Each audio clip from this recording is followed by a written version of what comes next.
Olá, tudo bem? Seja bem-vindo. Aqui é Simon Hill, especialista em comunicação interpessoal e autor do livro Habilidade com as Pessoas. Esta é mais uma aula do curso de comunicação com base no livro Habilidade com as Pessoas. Esta é a aula de número 5. Eu não sei se você já acompanhou as outras aulas nas semanas anteriores, mas esta aula de número 5, nós vamos continuar falando dos problemas que estão na base ou na fundação dos problemas de comunicação.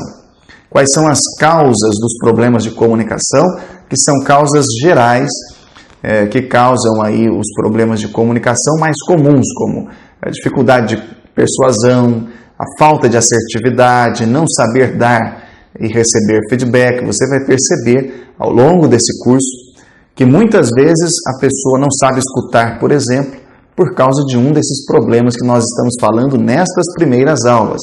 Então é muito importante que você acompanhe as aulas anteriores.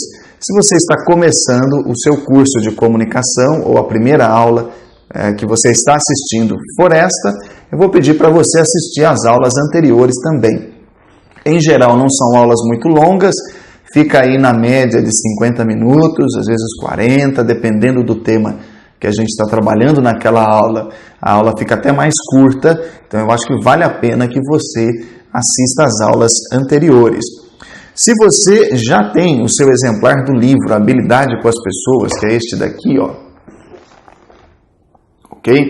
Falei sobre isso na primeira aula. Se você já tem o seu exemplar, abra, por favor, na página 39, porque nós vamos considerar hoje o capítulo número 4 do livro 1.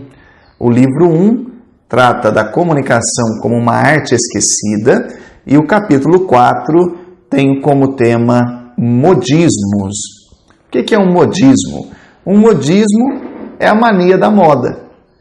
O uso do sufixo, ou do término da palavra aqui com ismo, se refere aqui a quase que uma religiosidade com aquilo que a moda prega. Se você sabe do que a gente está falando aqui, quando a gente fala de modismo, nós estamos falando assim de seguir a moda quase que como uma religião. E, de novo, se essa é a primeira aula que você está assistindo, lembre-se que este curso de comunicação ele acontece através da leitura do capítulo do livro Habilidade com as Pessoas e dos comentários orais em cima desta leitura, tá bom? Simon, mas eu não tenho livro. Se você acessar o meu blog, que é o palestrantesimonhill.wordpress.com, você vai ter lá uma categoria de posts que é curso de comunicação, e aí se você clicar lá, você vai ter os textos das aulas. Então esse texto que eu estou lendo aqui, ele vai ser publicado na próxima terça-feira, tá bom? Então vamos lá.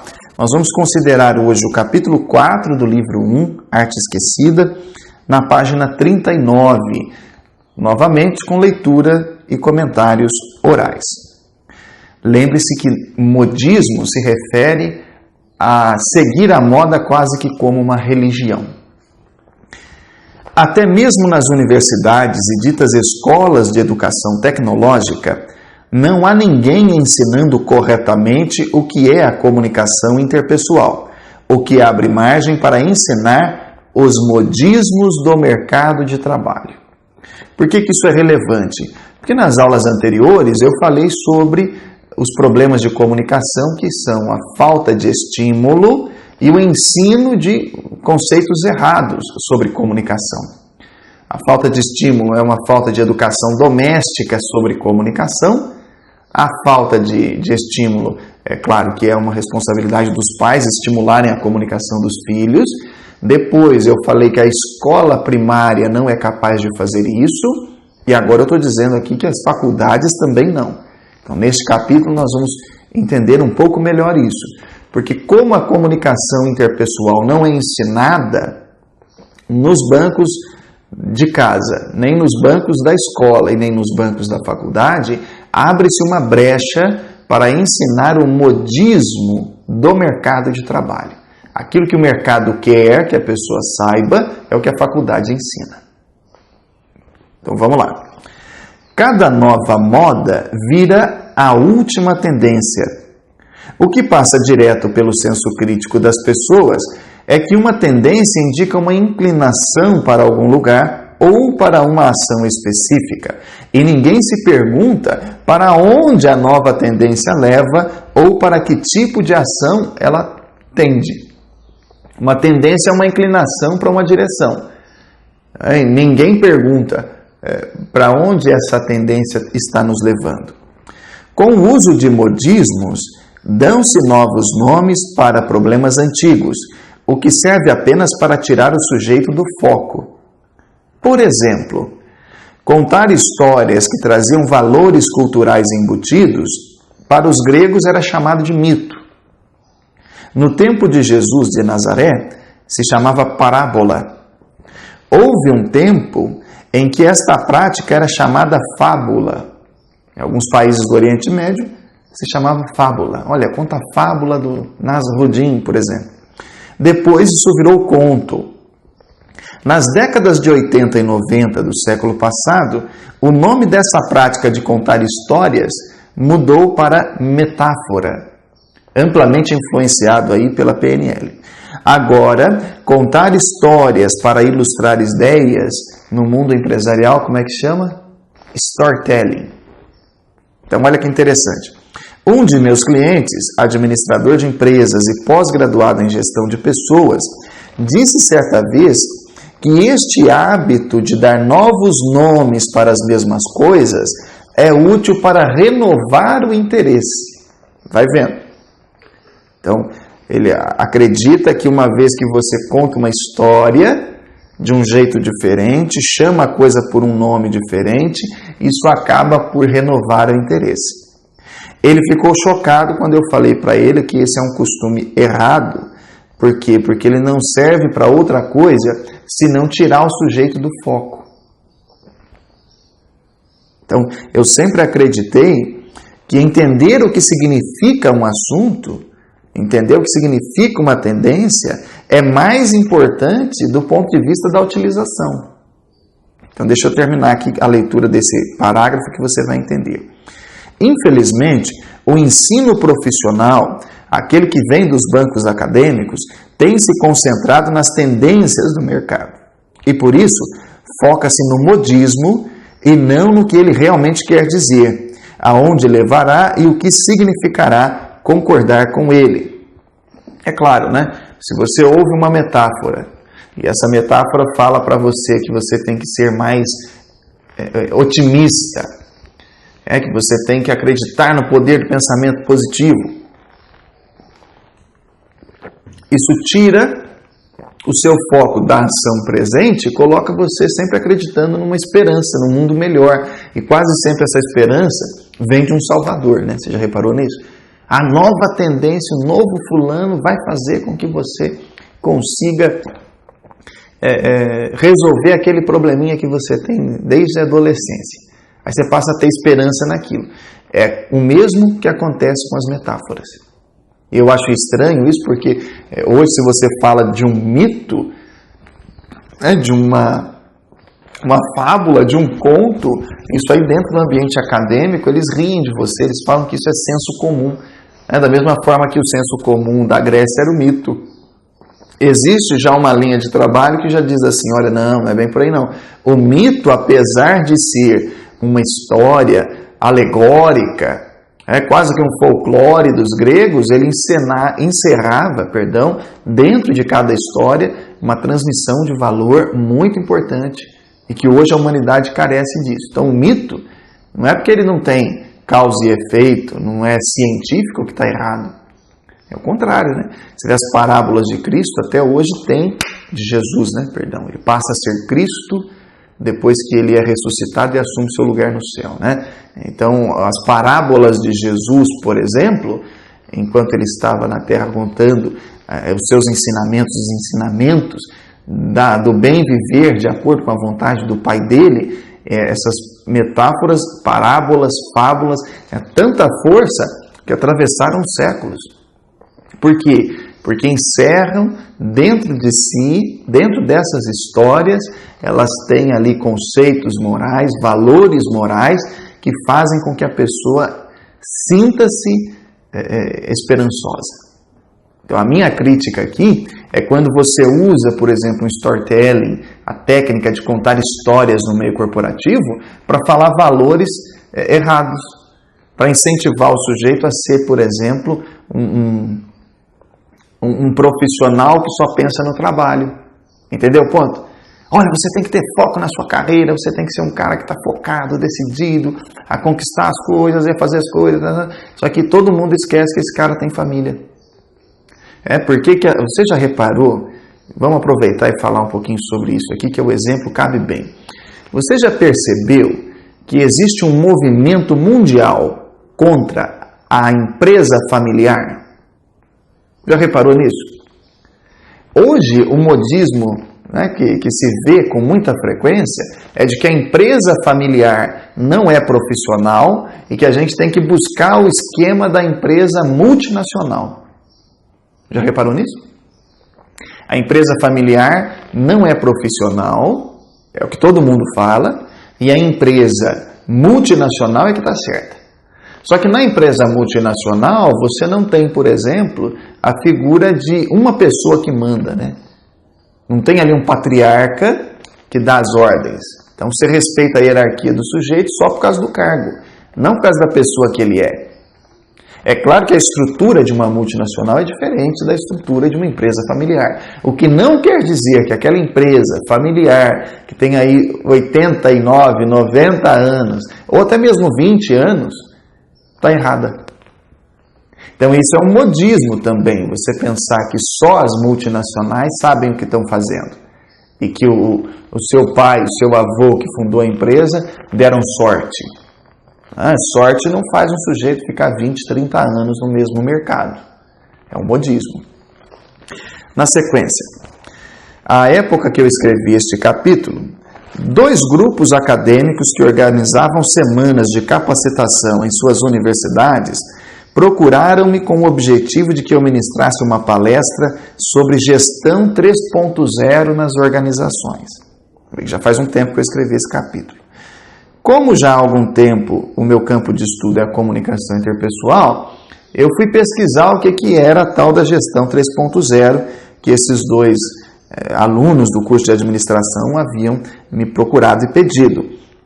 Após consultar autores consagrados, percebi que os princípios da tal novidade, como a gestão descentralizada, restrições alinhadas, são os mesmos utilizados pelos egípcios no ano 2600 a.C., por Ciro, o persa, no ano 400 a.C., e por Dioclésio na Roma do segundo século. Entendeu o ponto? A chamada gestão 3.0 nada mais é do que aquilo que os egípcios, Ciro e também o imperador romano Dioclésio já usavam. Então, o que foi feito aí? Pegou algumas técnicas e deu uma nova roupagem, chamou isso de gestão 3.0 e todo mundo corre para lá. Simon, como é que você sabe disso, hein? Anote aí. Hidalberto Chiavenato, 1979, página 17, é o livro Introdução à Teoria Geral da Administração. Logo, não havia novidade nenhuma na tal gestão 3.0, cujo objetivo era melhorar tudo. Olha que interessante. Melhorar tudo dentro de uma organização sempre foi o foco de um administrador de empresa, né? Em mais de 1000 horas de palco até aquela ocasião, eu nunca havia presenciado um gerente, um líder empresarial que chegasse para mim e falasse assim: olha, eu quero piorar um pouco a minha empresa. Obviamente, todo gestor quer melhorar o seu negócio. A ideia do empoderamento, o empowerment, já havia sido utilizada por Moisés em 1600 a.C., por orientação do seu sogro Jetro. Energizar os colaboradores é o que Jesus Cristo fazia com os apóstolos. Na Southwest Airlines, por exemplo, as pessoas já trabalham com o esquema de restrições alinhadas já há muito tempo. Entendeu a ideia? E essa é um outro conceito que está aqui também presente, o que não difere muito, né? Essa questão das restrições alinhadas, é você saber até onde que você pode ir, o que você pode ou não pode fazer. E também não é muito diferente do que o Chris Zook e o James Allen falam no livro O Poder dos Modelos Replicáveis. Então, olha que interessante. Se a gente for falar de estratégias de administração de pessoal, de gestão de pessoas, e a gente vai esbarrar em modismos como o Gestão 3.0, só que não passa de uma nova roupagem àqueles princípios que foram sendo esquecidos ao longo do tempo. Por quê? Estas premissas do Management 3.0 são as mesmas do falido conceito de intraempreendedorismo. No entanto, as confusões e problemas que os programas de empreendedorismo interno trouxeram foram maiores do que os benefícios. Por isso, a necessidade de dar novos nomes para problemas antigos. Afinal, são poucos os empresários que aprovariam a implantação de um programa de treinamento interno. Em geral, esses programas são sugeridos pela nova psicóloga que foi contratada para o RH. Mocinha, 24, 25 anos, não estou sendo preconceituoso, não estou falando contra, mas em geral o que você vê? Contrata-se um profissional de RH para cumprir tabela, principalmente na empresa pequena, que não necessariamente é familiar. Contrata-se um profissional para assumir o RH, o melhor para o cargo é que seja uma psicóloga, alguém que tenha essa linha humanista, que veio da psicologia, e aí você coloca uma jovem, recém-formada, com a cabeça fervilhando de conceitos, e aí você coloca essa pessoa para trabalhar lá, para cuidar das pessoas da empresa. Aí ela dá a dica, o diretor dela, que é de outra geração, fala, não, isso aí não funciona aqui. Entendeu? E olha que interessante. Ela sugere, por exemplo, um programa de intraempreendedorismo, mesmo sabendo, sem fazer a relação de que este programa ensinaria princípios que fariam os colaboradores pensar como patrões, podendo levar até uma migração de bons colaboradores, tendo em vista que os funcionários medianos não participam de programas de treinamento. Então, olha que interessante. Agora, a experiência de alguém que trabalha com educação corporativa neste ano de 2018 há 10 anos. Olha que interessante. Você vai pegar um programa de intraempreendedorismo, de empreendedorismo interno, e vai aplicar dentro da sua empresa. Você tem lá 100 funcionários, tá? Vamos ser modestos. Olha que interessante. Você vai ensinar aos colaboradores da sua empresa como desenvolver o ownership sense, aquele sentimento de dono, o pensamento de patrão. O que você acha que vai acontecer com ele? O cara vai abrir uma empresinha para ele. Entendeu a ideia? Por quê? Porque quem participa desses programas de treinamento são colaboradores mais engajados, são os caras mais interessados. Em geral, o colaborador que é mediano, que é meia boca, ele não gosta de treinamento. Por isso que é meia boca. Entendeu o ponto? Então, você pega uma profissional de RH nova, olha o cenário, recém-formada, coloca essa moça para trabalhar dentro da RH, ela vai sugerir a implantação daqueles conceitos que ela acabou de ver. Só que ela não vê uma ligação entre o interesse da empresa e o que os conceitos estão propondo. É onde começa a surgir o problema. Se você sugerir para um bom profissional que ele aprenda técnicas de empreendedorismo para pensar como patrão, esse cara vai embora. Em algumas empresas, o risco de perder um bom colaborador e abrir uma vaga difícil de ser preenchida é alto demais. O intraempreendedorismo foi uma ideia que secou ainda na fonte, porque os diretores de empresa raramente correm o risco de aumentar o número de concorrentes ou de verem seus segredos comerciais serem usados por ex-funcionários que abriram empresas após aprenderem, entre aspas, a pensar como eles. Pense por um instante no seguinte: não é estranho que logo após a onda de empreendedorismo interno, a tendência seguinte tenha sido a retenção de talentos? Novamente, um modismo para substituir o outro. Pegou a ideia, né? Veio a onda do empreendedorismo interno, logo depois, qual foi a onda? Retenção de talentos.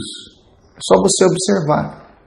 É claro que precisava reter talentos, né? Porque você ensinou ele a ser patrão, ele foi embora. Ao redor do mundo, existem empresas que trabalham com alguns parâmetros da gestão 3.0, como a Google e a Facebook, que liberaram, por exemplo, 20% do horário de trabalho para que os colaboradores se dedicassem a assuntos pessoais como forma de entusiasmar as pessoas e desenvolver competências. Mas isso daria certo, por exemplo, com colaboradores brasileiros da geração Y, que já ficam no Facebook mesmo sem ter autorização durante o horário de trabalho? O que leva as pessoas a se desviarem para um modismo é o fato de que muitos não se aprofundam em suas carreiras e não buscam se atualizar profissionalmente. Então, lança-se um livro, a pessoa não tem essa curiosidade de ler. Então, é preciso trazer isso para dentro da empresa. Só que é importante também tomar muito cuidado, porque nem sempre aquilo que é novo é melhor. É um outro modismo isso, né? Você pensar que tudo que é novo é melhor. Não saiu um livro agora que está falando aí sobre Scrum. Vamos implantar o Scrum. Espera aí, será que isso não é só um modismo? Parágrafo 7. Uma maneira fácil de identificar e diferenciar um modismo de uma atualização genuína é que é um tema da moda deixa de fora aspectos básicos de um negócio. Esta daqui é a chave para você entender esse capítulo. Um tema da moda deixa de fora aspectos básicos do negócio. Eu tenho um amigo que diz assim: Simon, por que você conta essas coisas num vídeo gratuito? Porque essa é a minha função, é ajudar você a se dar bem. Então deixa eu continuar aqui. É por isso que um modismo é passageiro, porque ele não leva em conta os aspectos básicos de um negócio. Por exemplo, de acordo com o IBGE, as médias, micro e pequenas empresas representam 99% das empresas brasileiras, movimentando mais de 700 bilhões de reais por ano e empregam mais de 56,4 milhões de pessoas. Não sei se você sabe, mas o grande empregador no Brasil são as micro e pequenas empresas. Isso significa que um universitário brasileiro, ao se formar, corre o sério risco de trabalhar em uma empresa onde o importante é fazer o básico, ao invés de querer o tempo todo implantar tendências, e a diretoria, em geral, nestas empresas, tem apenas o ensino médio. Acompanhou o meu raciocínio? Como eu sei que você é um cara inteligente, com certeza você já pegou. O universitário se forma, cheio de tendências do mundo inteiro não, em geral norte-americanas, né? Porque colocou-se esse estigma de que os norte-americanos sabem o que é melhor para o mundo. Então o sujeito chega lá e quer implantar na micro e pequena empresa o conceito que ele viu na faculdade. Só que a micro e pequena empresa é o local em que se precisa fazer o básico. Entendeu a ideia? Se precisar ir lá e limpar o banheiro, alguém tem que limpar o banheiro. E o universitário que está com a cabeça cheia de tendência não vai querer fazer isso. Porque ele aprendeu na faculdade que é preciso departamentalizar. Não, tem que ter a moça da limpeza para fazer isso daí. Eu não posso fazer porque eu já passei por uma graduação. É onde começa a dar pau. Porque ao se formar, ele vai ter que ganhar experiência.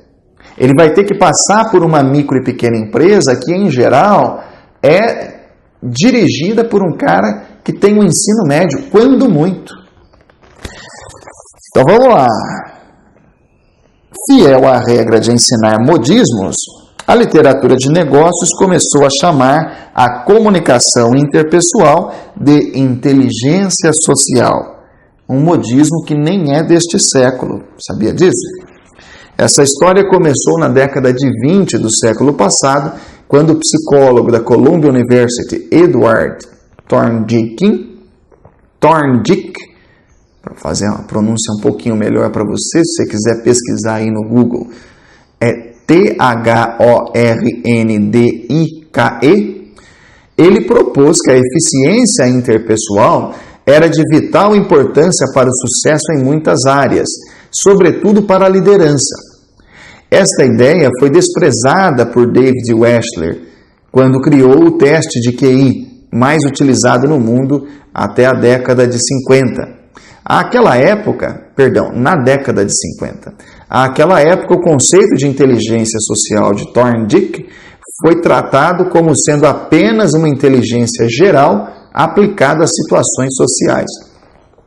Como os testes de QI de Wechsler foram amplamente aceitos pelo mundo todo e são até hoje em muitos lugares, o que aconteceu com a inteligência social foi o mesmo que vemos acontecer hoje, um modismo neutralizando o outro. A ideia do Daniel Goleman de inteligência social, Carl Albrecht, né? Não é Albert Carl, né? É mania de colocar coisa na bibliografia já. De inteligência social como ferramenta para o sucesso nas organizações. O que esses caras estão fazendo? Eles estão pegando uma coisa do século XX, tá certo? Aplicando hoje, 100 anos depois, falando que é a última bolacha do pacote.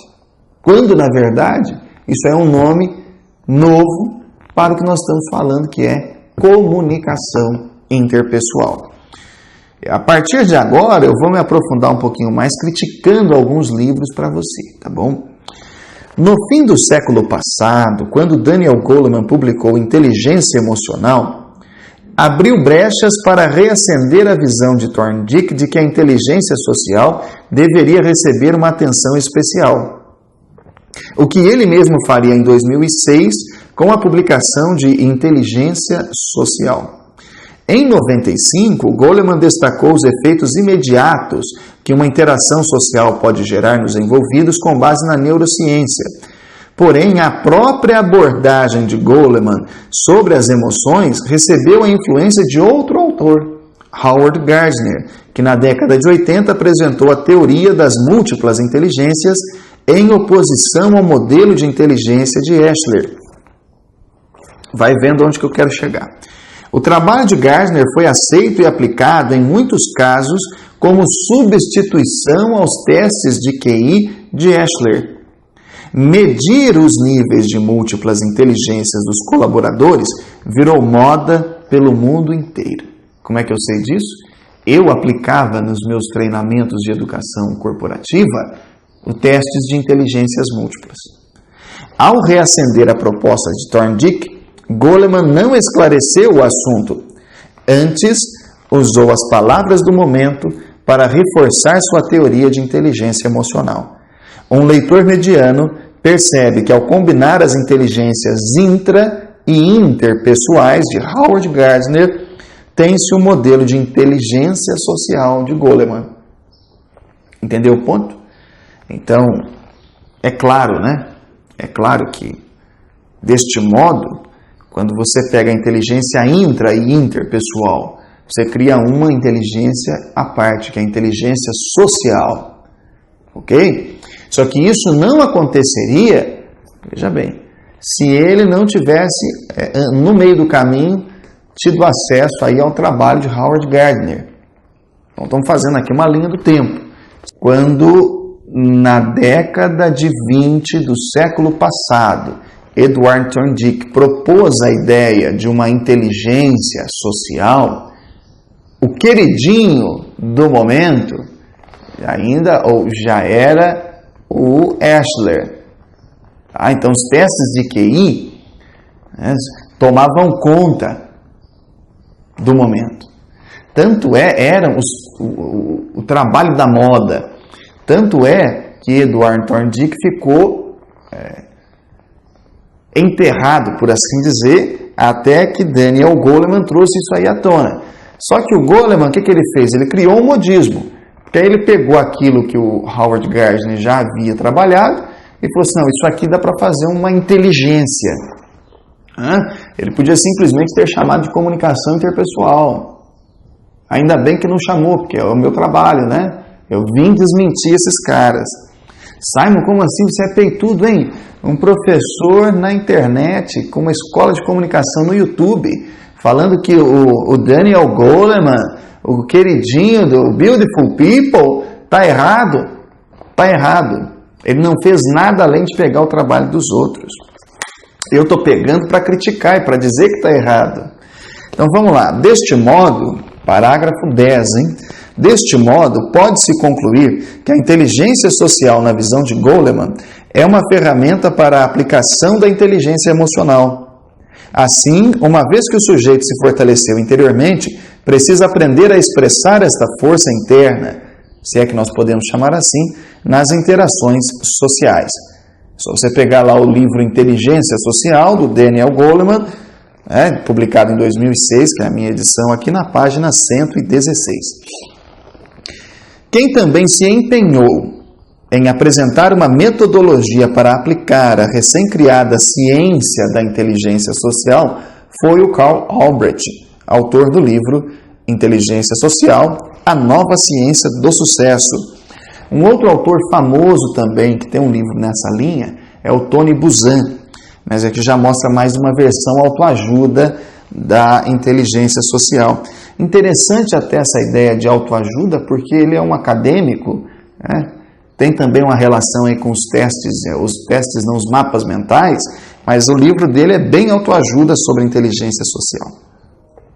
Diferente de Goleman, que abordou o assunto do ponto de vista dos estímulos à neurociência a partir das interações sociais, Albrecht dá um tom corporativo ao assunto. Na definição dele, inteligência social é a habilidade de se relacionar com as outras pessoas e conseguir que elas cooperem com você. O que parece colocar os relacionamentos e interações sociais como aquilo que você usa para conseguir algo dos outros, como se a interação humana fosse um meio para um fim. Então você já vê que a pegada do Carl Albrecht é: desenvolva a sua inteligência social para usar os outros. Pior que o Goleman, né? Porque o Goleman usa a inteligência social para se manter no topo. Olha, com inteligência social você vai aplicar inteligência emocional. Ele está preocupado com você? Não. Carl Albrecht já fala assim: olha, desenvolva a inteligência social para que você consiga alguma coisa dos outros. Ele está preocupado com a qualidade de vida que você vai ter de relacionamentos saudáveis? Não. É como age o interesseiro. Procura quando precisa, rejeita quando sua condição melhora. A indiscutível visão empresarial de Albrecht, com tabelas, gráficos, siglas e acrônimos, tem obviamente ampla aceitação dos leitores dos livros de negócios, embora em alguns momentos o texto pareça demasiado simples. Ainda assim, o Albrecht é um autor honesto. Tá? Por quê? Porque ele admitiu que a sua visão sobre interesse ou inteligência social é fruto de um senso comum. Não é interessante? Acho que eu estou com um livro aqui, vou pegar para você ver. Quer ver? Apenas não me chame de meu amigo, ainda não me chame de bebê, porque é assim que ela me chamava. E um apelido carinhoso. Aqui, ó. Inteligência Social, Carl Albrecht, tá? Vou ler para você. Página 25.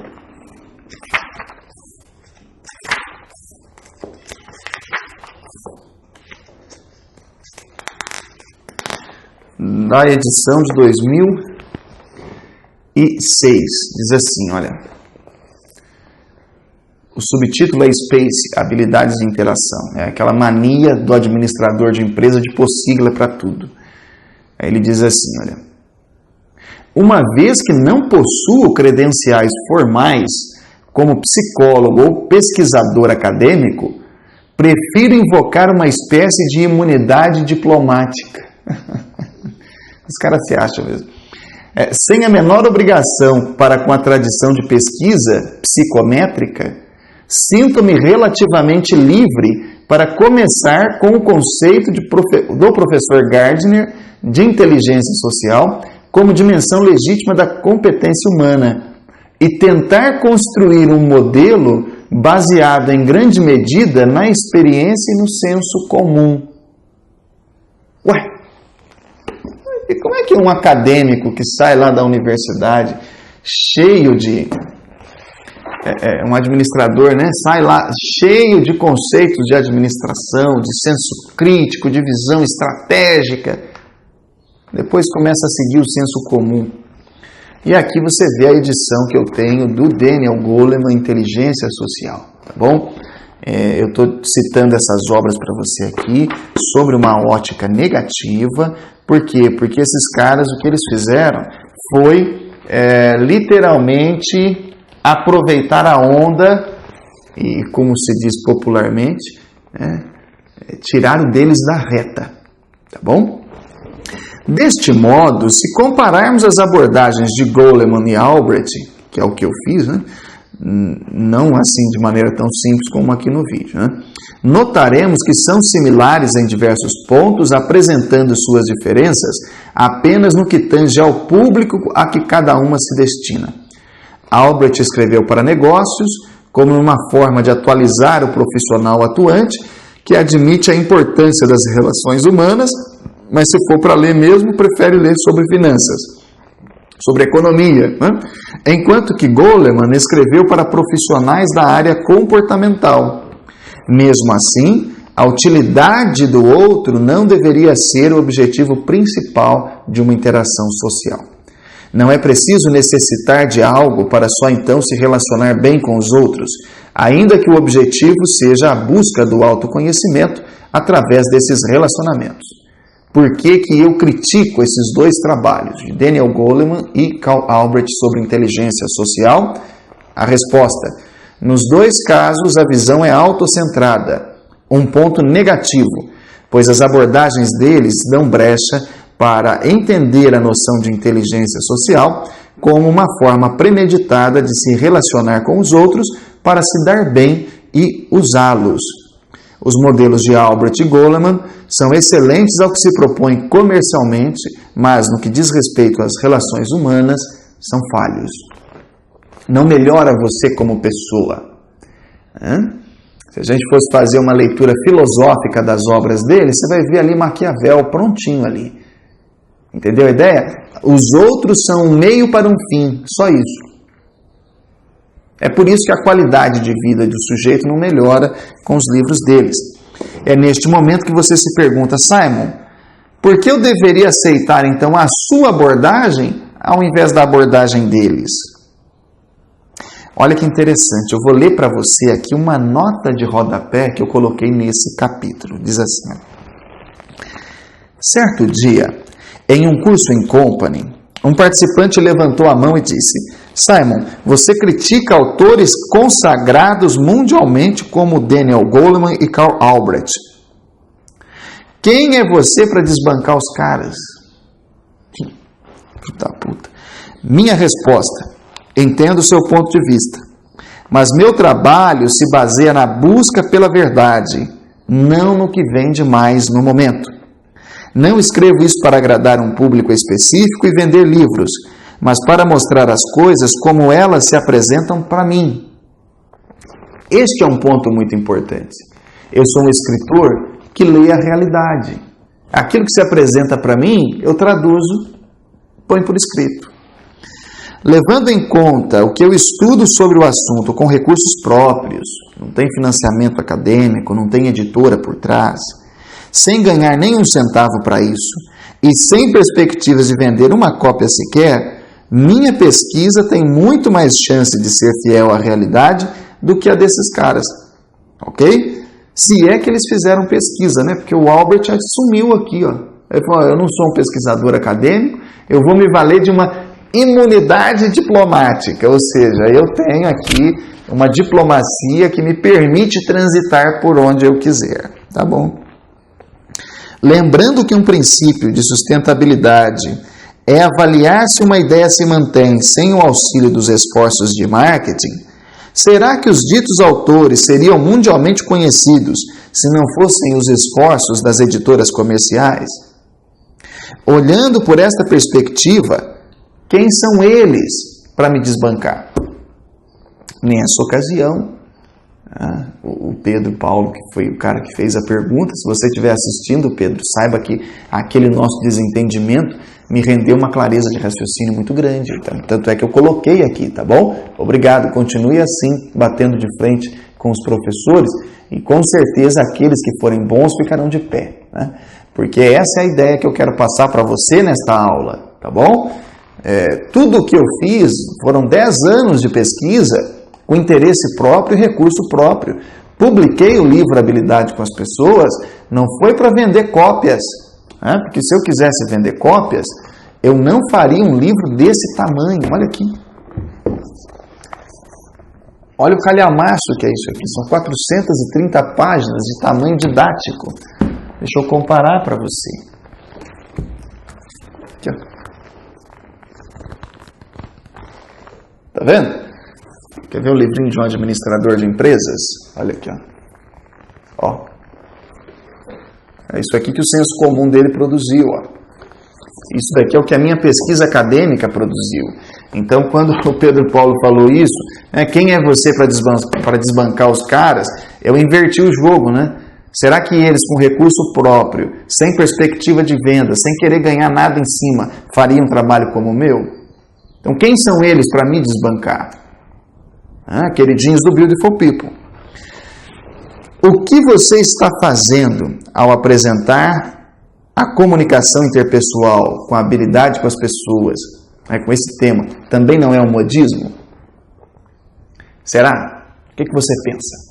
Eu quero ouvir a sua resposta, tá bom? Será que o meu trabalho aqui pode ser visto como um modismo? Deixa a sua resposta aqui nos comentários.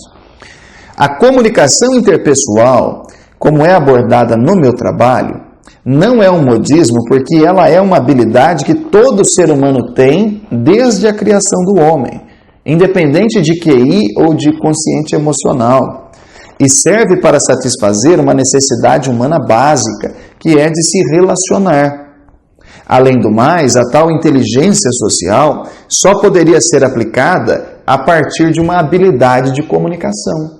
Como é que você interage com o seu cabeleireiro se você não falar com ele? Como é que você convence a sua esposa, a sua noiva do seu ponto de vista se você não for persuasivo? Como é que você vai ganhar o respeito do seu filho se você não o escuta?